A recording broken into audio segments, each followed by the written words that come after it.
Happy Valentine's டே. இனிய காதலர் தின வாழ்த்துக்கள். எங்களோட இந்த ப்ரொடக்ஷன்ல ரொம்ப சுருக்கமா சொல்லணும்னா, நான் எந்த கேள்வி இவரை கேட்டாலும் கலவரத்துல காணாம போன செருப்பு கவர்மெண்டா இதுக்கு பொறுப்புன்ற ரேஞ்சில தான் எனக்கு ஒரு லுக்கு கொடுக்காது. எது எப்படி இருந்தாலும் தேரான் தெளிவும் தெளிந்தான்கண் ஐயுறவும் மாறா இடும்பை தரும் அப்படின்னு வள்ளுவரோட வாக்கிற்கு நாங்க இந்த படத்துல நான் எடுத்த முடிவு ஒன்னே ஒண்ணுதான். அமீர் இந்த படத்தை டைரக்ட் பண்ணுவோம். ஏன்னா அவர் சொன்ன கதை எனக்கு ரொம்ப பிடிச்சிருந்தது. மற்றதெல்லாம் அமீர் சொல்லுவார். என்னுடைய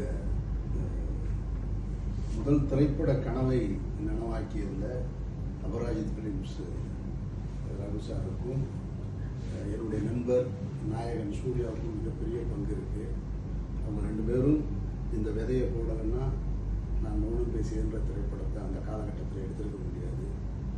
அதுக்கப்புறம் காலதாமதமாக இருக்கலாம், என்ன அதெல்லாம் தெரியாது. பட் ஆனால் இன்றைக்கு அப்படி உருவான ஒரு திரைப்படம் 23 ஆண்டுகளுக்கு பின்னால் உங்களுடைய பார்வைக்கு வருது. அதுவும் மீண்டும் முதல் படத்தை தயாரித்து வெளியிடும் போது என்ன எஃபர்ட் எடுத்தாரோ அதே எஃபர்ட்டோட ப்ரொடியூசரும் ஹீரோவும் அந்த எஃபர்ட் எடுத்து பண்ணுறது ஒரு பெருமகிழ்ச்சி எனக்கு தருது.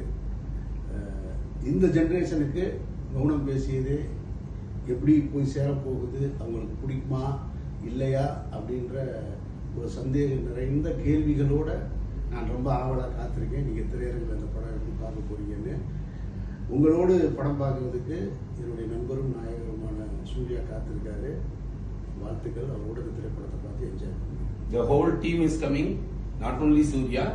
சூர்யாவை பொறுத்த வரைக்கும் நான் கேட்ட உடனேயே இது வரைக்கும் அவருக்கு எந்த ரீரிலீஸ் படத்துக்கும் வீடியோ பைட்ஸ் கொடுத்தது இல்லை. It's a great honour for us. அதே மாதிரி லைலா அவர்களும் ராம்ஜி அவர்களும் யுவன் சங்கர் அவர்களும் த்ரிஷாவும் இப்ப கொடுக்குறேன்னு சொல்லியிருக்காங்க. நாங்க எல்லாரும் திரையரங்குகள்ல உங்களை சந்திக்க போறோம். இவர் என்னதான் சொன்னாலும் இவங்கெல்லாம் சாரா அலையில மிதக்கிற திமிங்கலம், இந்த வலையில எல்லாம் மாட்டினாரமோ அவங்கள படத்தை மிகப்பெரிய ஒரு பிரம்மாண்டமான வெற்றி படமாக கொடுத்ததற்கு அமீருக்கு என்னுடைய நெஞ்சார்ந்த நன்றிகள். 25 வருடம் கழிச்சு இன்னைக்கும் அதே அன்பு மாறாம நாங்க 2 பேரும் இருக்கோம். நாங்கள் மீண்டும் மீண்டும் பல திரைப்படங்கள் கொடுப்போம். மாபெரும் வெற்றியை நோக்கி பயணிப்போம். நீங்க எல்லாரும் வாங்க, நம்ம எல்லாம் என்ஜாய் பண்ணலாம். Gen Z kids come, let's have fun. Okay sir, thank you. நன்றி.